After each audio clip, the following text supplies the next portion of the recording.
Hello বন্ধুরা, good evening. তো আমি এখন এয়ার ফ্রাইয়ে দেখো কি বানিয়েছি। এক হাত দিয়ে খুললাম, কত টেকনিক।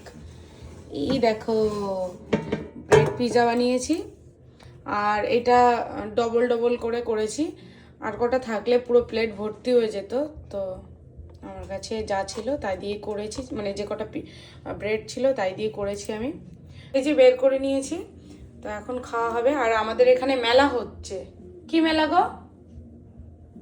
ও, মনে পড়েছে, বঙ্গ সংস্কৃতির মেলা। আর বই মেলা শেষ হওয়ার পরে এটা শুরু হলো। আর এই যে আমার ব্রেড পিৎজা রেডি। ভেবেছিলাম কি ঘরেই বানাবো রুটিটা, মানে পিৎজা রুটিটা। তো অনেকটা টাইম লাগবে, তার জন্য ব্রেড ছিল ঘরে, ব্রেড দিয়ে বানিয়ে নিয়েছি। তো এই দেখো, একটা দুটো তিনটে লেয়ার করে বানিয়েছি।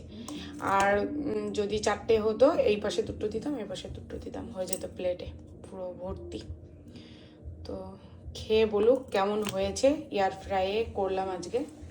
হ্যাঁ, আমার থেকে তুই বড় হয়ে গেছিস, তাহলে রান্না করে খাওয়াবি আমাকে। তো কে খাবে? আমি কিন্তু খেয়ে নেবো। কিন্তু একটা নিয়ে আয় না, কাটি, চাকু নিয়ে আয়। আমরা খাচ্ছি। কেমন হয়েছে বল?